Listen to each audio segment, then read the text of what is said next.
Bonsoir les amis, this is Llyane Stanfield, and as always you can find me at parisianfrench.com. Tonight we continue the series of videos that prepare you for the Parisian French immersion retreat that takes place in September.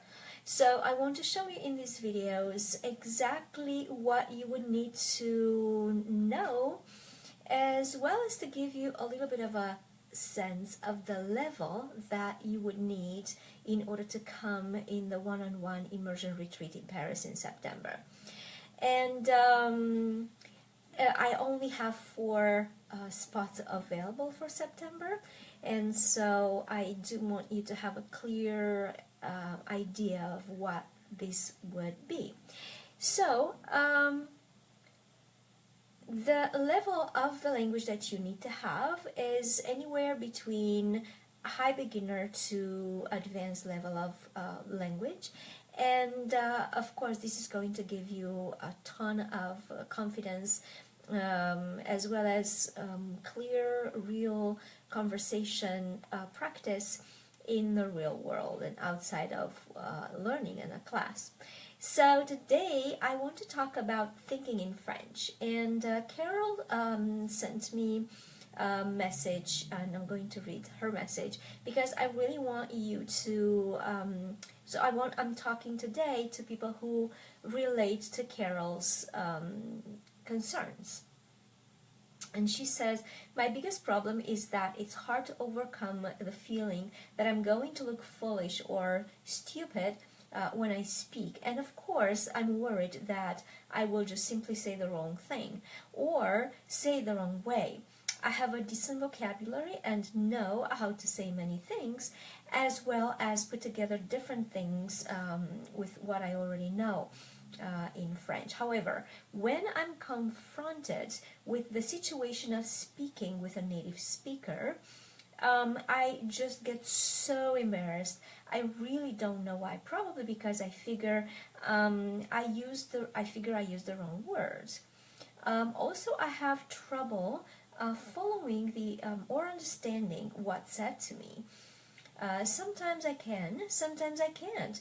But there's always a lag. I can almost but not quite think in French. And I think that may be the problem. So, as you can tell, Carol puts, she goes back and forth, like sometimes it's good, sometimes it works, sometimes it doesn't work when making conversation with a native. And I want to prepare you with what really should you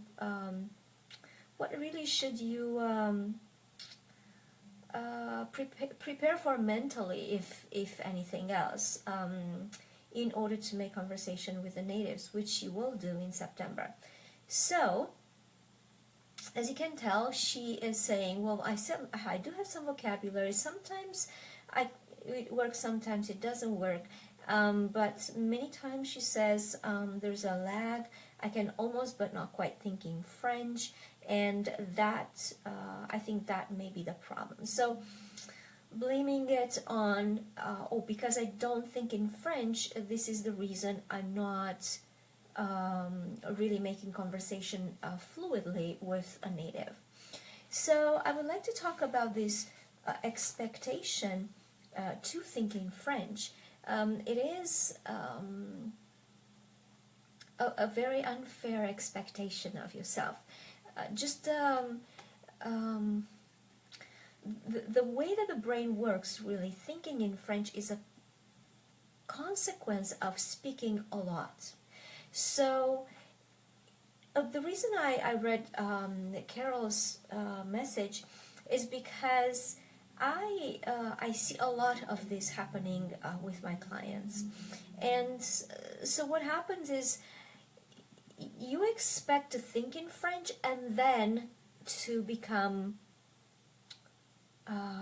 fluent, or to speak more fluidly and use your words in a better way, to understand better and to speak better. So you think, maybe if I thought in French, then all these things would work just fine.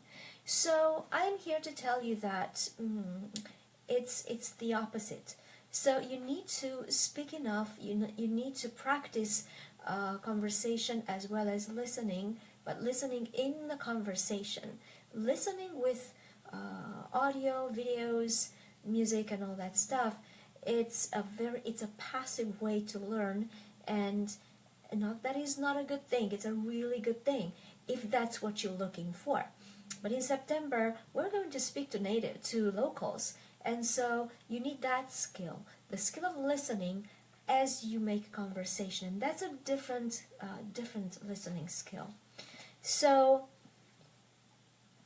thinking in French is a consequence of using the language a lot. When we use the language a lot, and what she describes here is very accurate, sometimes it works, sometimes it doesn't, meaning it's just like expecting your hairs to grow all at the same speed. That's exactly what happens.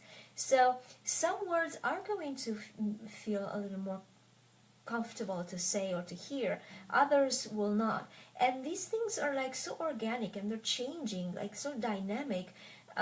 It's really like exactly what I just said. It's really expecting to think in French, like every single word, say it well and hear it well. It's just like expecting your hairs to grow at the same speed, all of them, right?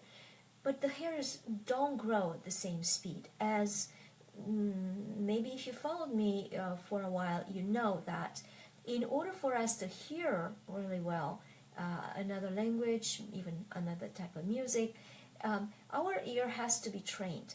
What happens inside of the ear, actually the ear is growing receptacles, physically growing receptacles. And so they're going to grow just like the hairs, right? The hair grows in an irregular manner as well as these receptacles. And so some things are going to be heard well or better, faster. Some other things will not. It's going to be a little slower. And so expecting to think in French, aiming to think in French and hoping that is going to solve the problem of hearing and speaking, it's a little bit backwards. You need to hear and speak. You need to practice this enough so that the brain, which is a very lazy computer, and that's how we become effective, right? That's what effectiveness and productivity is the brain looking for shortcuts. And so the brain will look for shortcuts only if it needs to, right? So otherwise it's going to stay with what it knows. Now there are two things here. Let me see if I said everything. So, okay, just going back to that. So the brain will decide when it will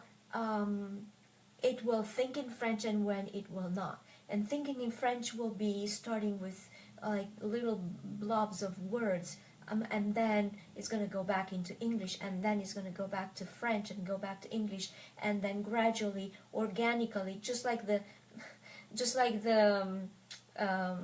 market, the stock market, right, goes like this. That's exactly the way everything grows. It's organic, right? And so then the brain is going to think more and more in French, but it's going to be like this. Nobody will know the pace, and it's not linear by all means. There is another thing that I would like you to consider too. Relying on thinking in French or aiming for thinking in French, either of those are really like backwards, really, because it's just a consequence of speaking too much and too fast in French. But going there, and so the intending to think in French, it's really stripping you off of a very, very important tool that a lot of people ignore or want to kind of throw in the garbage sooner than they should. And that is using English well enough. So what happens is aiming to think in French, and I know I have clients who start from well, beginner, and they aim for thinking in French, and they completely ignore or take away any kind of thinking in English that comes along, which will always happen. And so doing that, you literally take away your main tool for speaking French, and that's English. English has 40% of the vocabulary that is in common with French. Of course, there are those false friends that they sound the same, they look the same, but they mean different things. Yes, but the thing is, the art is to identify where English is useful and when it's not.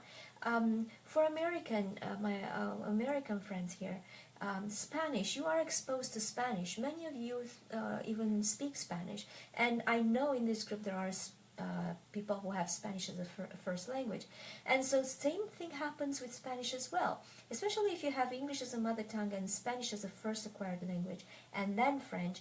These two guys are going to pitch in, into French all the time, and so resenting it or avoiding it, that's going to cause a lot of trouble, slowing down, and a frustration. So instead of that, notice when they come. So notice, observe when English thinking in English comes along. And when it does come along, ask yourself, how can I use this? Because it's a fantastic tool. 40% of vocabulary, grammar, phrase construction, there's so many things that are in common French and English. Spanish, same thing. There are so many things that are in common French and Spanish, and yet not everything is. And so some people sometimes are very annoyed with the fact that Spanish comes up all the time when they try to speak in French, and it will. And it's not at your will, it is the brain that picks up, because to the brain, English, French, and Spanish words are synonyms. So why not use whichever comes faster? So understand that the brain is a very lazy tool, but let's use that laziness, right? And so observe when English comes, like thinking in English comes, and then observe, okay, so how do I use English in this situation, or Spanish, whichever language you know better or you have learned before French, and does come as you try to speak French. But I would like to talk about English, because this is most people speak English in this group, and I am teaching French through English. So do not avoid thinking in English, and do not aim or don't put your goal in to think in French. Expect that to happen, just like expect to get rich if you're working a lot. You just expected that to happen, but if you aim to get rich, you don't do a good job, right? So, but do a good job, do what it is to be done, and then expect thinking in French to happen, and it will happen. Observe how it happens. Observe if you think in French when you're more tired, or when you're more rested. I mean, everybody's different. This is the reason why I do only one-on-one, and I really don't enjoy doing groups, because I'm always going to frustrate someone at some point. Everybody is different, and one-on-one can be done so much faster. So yeah, thinking in French, don't aim for it, and expect for it to happen, but for that to happen, you really have to make conversation in a really healthy way, meaning you need to make conversation. I hear everywhere, like, I want to make conversation with someone who knows French, I'm going to teach you in return English. That's great. Only problem with that is that you're not corrected by someone every single time you make an error, and this way you're building bad habits, and those are so much harder to unlearn when you get to learn in a more systematic way. I hope that I convinced you. I'm so passionate about this topic. I'm passionate about, everything that I do, but about this topic because I know it did happen to me. Even with your mother tongue, it happens. If you don't use it, I didn't use French for a year, and then when I went back, it took me a couple of months. It took me to think back in French, because I wasn't using French. I hadn't used French for more than a year, like at all. And so that is what happens. What happens with any language that you don't use. Do not aim for that, and just do your practice of speaking and listening inside of conversation. It's a completely different practice. Stay on your game and keep going for your dreams to become bilingual, learn to speak Parisian French, and break your language barrier. Merci beaucoup et à la prochaine. Au revoir.